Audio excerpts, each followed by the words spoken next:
You are listening to The Ben Keech Show, where every day the objective is simple. Ben will never stop fighting the fight and lighting the light on topics that affect you every day. Hello, all you folks across the fruited plains. My name is Ben Keech, and you are tuning in today to The Ben Keech Show. It might be on YouTube, Spotify, Apple. I'm not for sure, but I'm glad you're watching. I'm glad you're listening. I hope you're subscribing. I need reviews. When you look at some of the best podcasts across America, and there's more and more coming every single day, I need reviews. Those help what I'm trying to do. The interesting thing about starting podcast is, how much money are you making? Like, what are you doing? Like, how does that all work? No, you have to believe in your cause. You have to believe in what you're saying and what you're doing.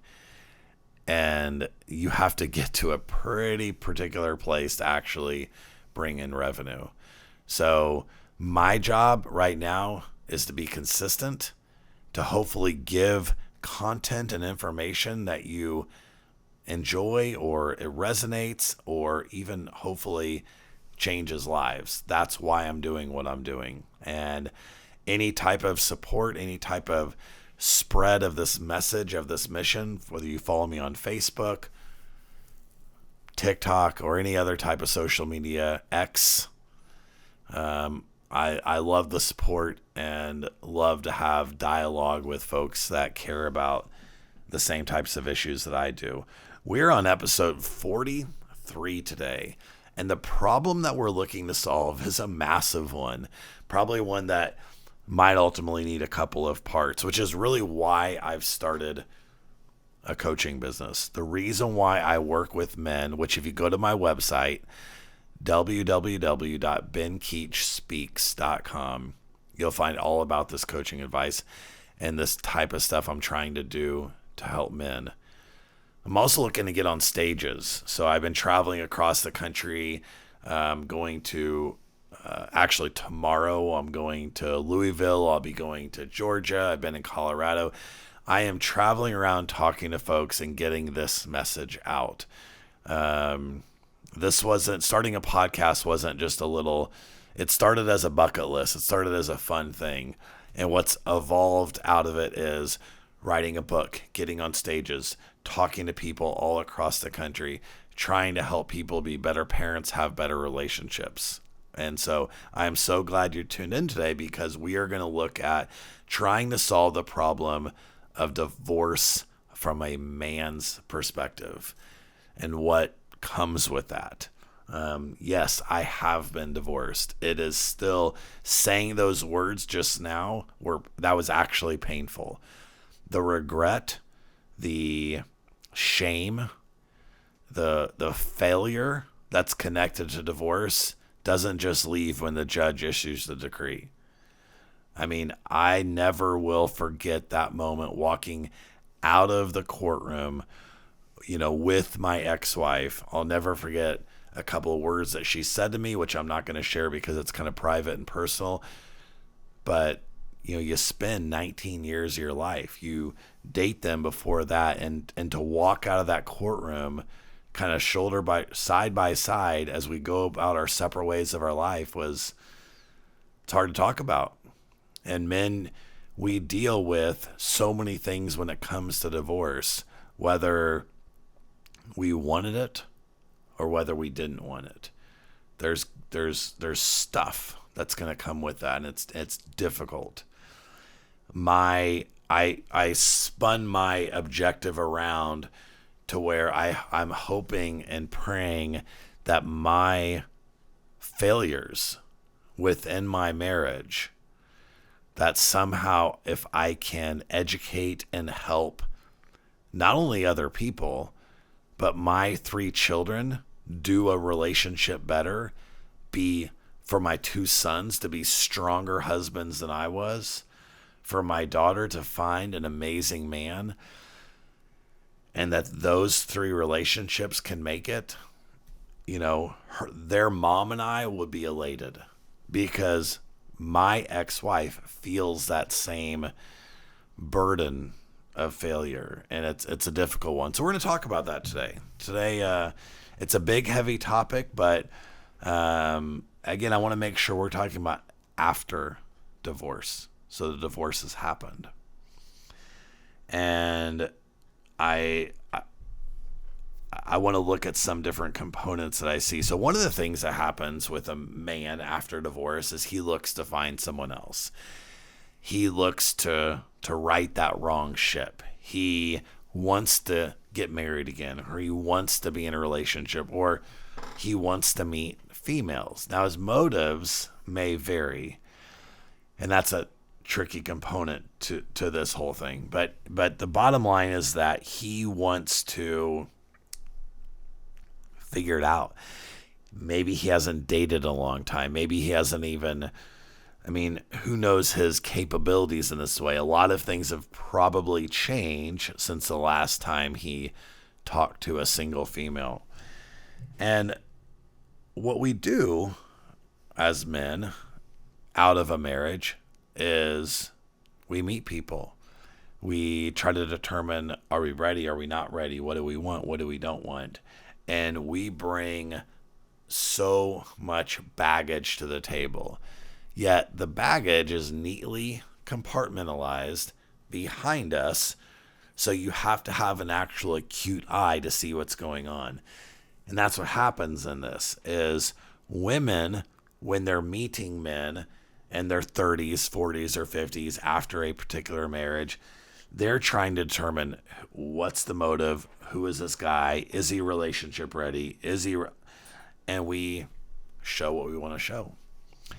And I think the actual question should be is, what do you really want after your marriage? My brother, for instance, found someone amazing, and he is taking those steps, and he didn't have to date, the entire Kansas City area before he found somebody he wanted to marry. He was ready. He knew what he wanted. He found the right person. He acted. Behavior consistent. Again, that's what women want. Consistent behavior. My advice to women when it comes to dating men after divorce is if you're not requiring action steps to whatever words are coming out of their mouth, that's on you. It's on you. He said, well, that's not, are men just liars? Not necessarily. Men are trying to figure this journey out too. And so if you have a simple rule, women, about dating men after divorce, just let their actions actually matter. How long can they be consistent with whatever they're telling you? That is your number one tool in your tool belt, females, is that. And for us men, it's about being honest with ourselves and other people and what we want and what we're doing. And a lot of times men are after sex, or men are after limited commitment or no commitment. And then just be honest about that. Be honest about what you want. The second thing, though, that I find that's interesting is a different type of man after his marriage is he can be very needy. If she does, I'm going to tell you what, you want to be an unattractive man, be a needy man. Well, you didn't text me back right away, or you didn't do this, or you didn't, I like when you tell me goodnight. I don't want to have to always tell you. Oh my goodness, shut up. No woman wants to hear you talk. There's nothing more repulsive, disgusting as a man who begs and is needy. You're not trying to date your mom. The only person that would care about your little sappy needs is your mom. Nobody else on the planet does. So get that through your head. As a man, when we enter into the dating world after divorce, our mentality is, I am looking at her actions. If she doesn't call me back, or she's it's my job. I am the man. I am initiating. I am leading. I am stating what I want, what I don't want. This is not going to work for me. This is going to work for me. I am not going with the flow. Men that go with the flow are in their feminine. It's not what a woman wants. A woman doesn't want to have to direct the ship to try to get you to figure out what's going on. But a lot of times, men, what they're doing is they're taking their own weak behaviors in their marriage where they didn't lead. She needed more definitive decisions from you. She needed you to take charge in certain areas, not in everything, but in some things she did. She needs you to, and you didn't. And now you're dating and you're still going with the flow. You'd be like, well, Ben, I don't know. Like, okay, let's keep it simple. We're gonna simplify this whole thing. Let's start with plan a date.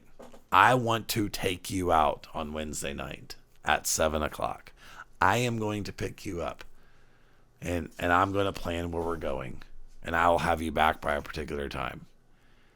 That way a woman can take her brain, check out, and be under your protection, your guidance, and you care enough to do it. But again, a passive, weak man puts more on her plate. If you love her, or you want to get to know her, or you want to date her, then lead her. She wants it. I promise you she does.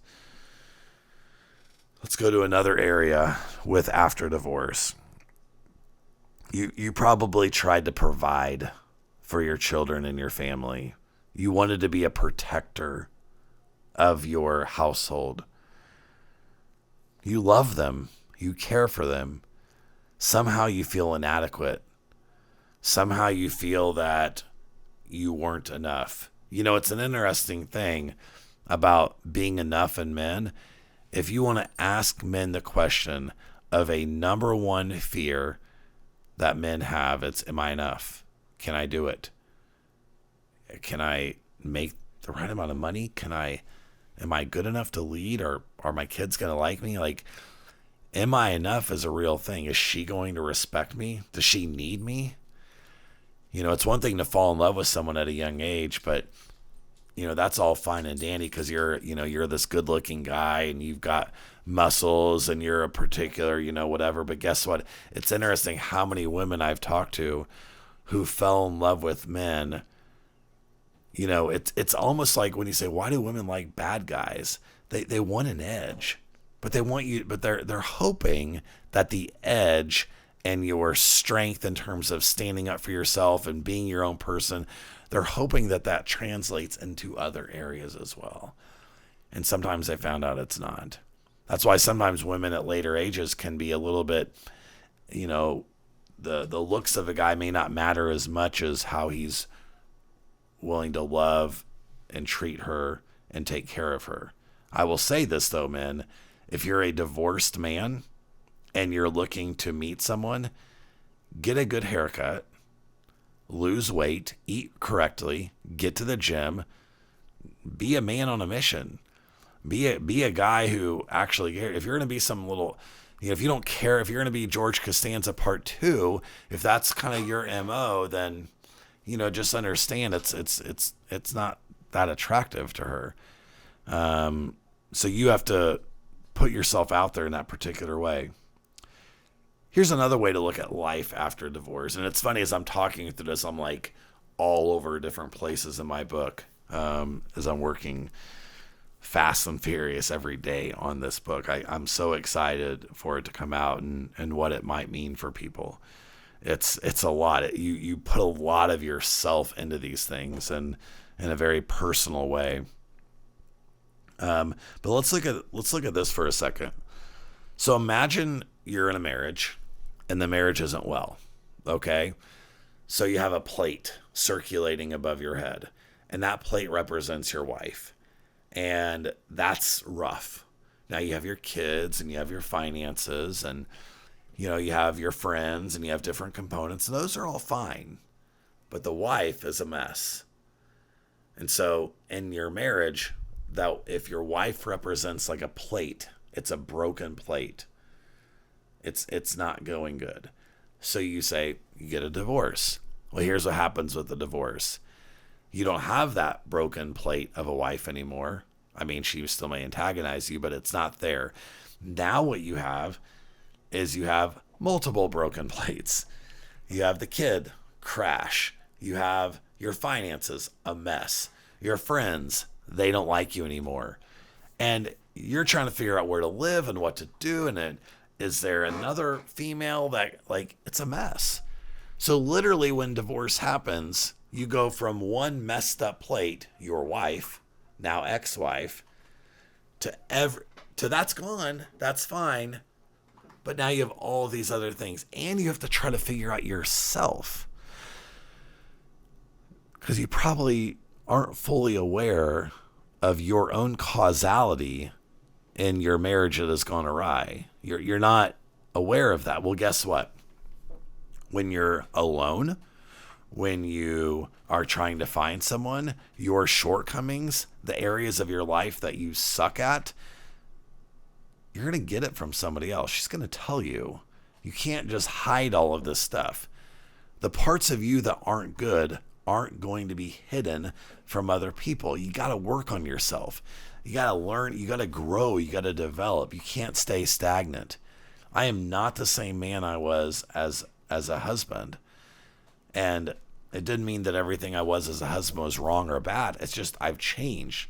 I've had to educate myself and to have honest conversations with other people and myself about who I am and what I'm trying, where am I off at? Because I kind of came out of my marriage pointing fingers at her. Well, she would have done this, she would have done that, she would have done that. And it's hard to look at yourself sometimes. It's hard to. So now you're divorced and you have multiple broken plates to put together. How do you get your finances in order? How are your kids really doing? Do your kids want you to date? Are they excited? Like, how are they processing this? Because most kids, just so you know, it doesn't matter if, well, we've been divorced for 5 years, everything's fine. Guess what? Kids don't like to go to like 7 different Easters with all the different family members. And kids aren't going to be as elated that you found, they're going to be happy for you that you found your next, Susie Q, this, little beauty beach bod that you've been waiting for your whole life. I mean, that's great and that's fine. But, the truth of the matter is the plate's sometimes still cracked. It takes a long time to get this stuff back together.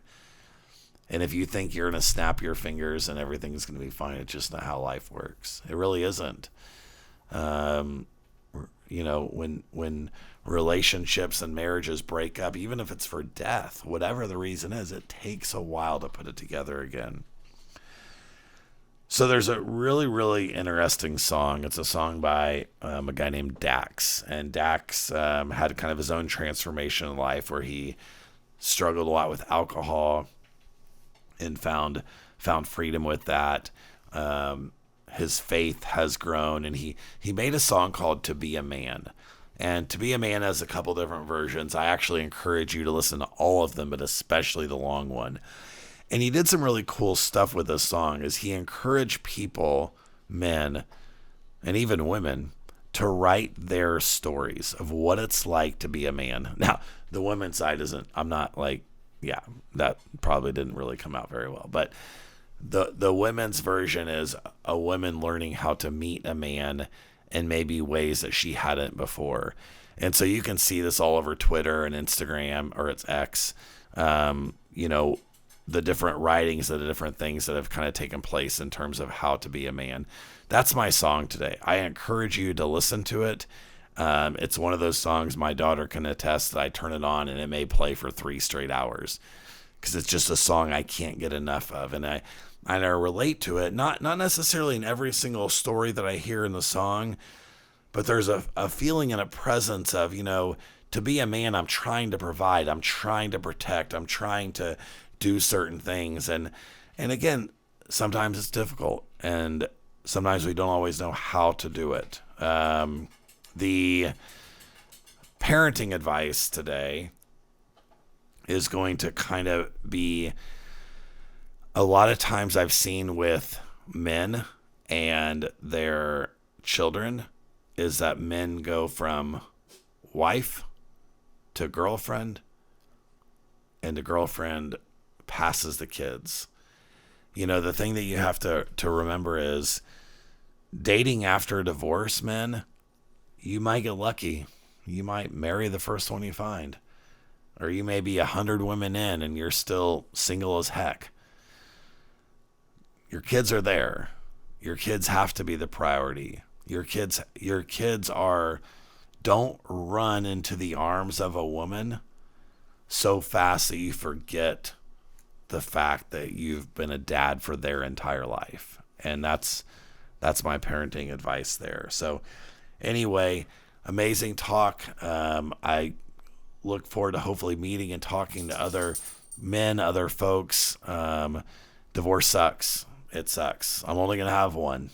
I may only get married once. Who knows if I'll even ever get married again. I don't know. But it's difficult, but there is life after it. And it starts with how you determine the type of man that you really want to be. And maybe it's a man that you weren't in your marriage, but it's never too late. So thank you, folks. I love having you on the Ben Keech Show today. Subscribe, talk to me online, all those fun things. I can't wait to talk to you guys again. Have a great day. See you later. Bye. Thank you so much for listening. Let's keep the conversation going. You can reach out on Ben's website, www.benkeechshow.com, or on social media to chat. And please remember to subscribe so that you never miss an episode.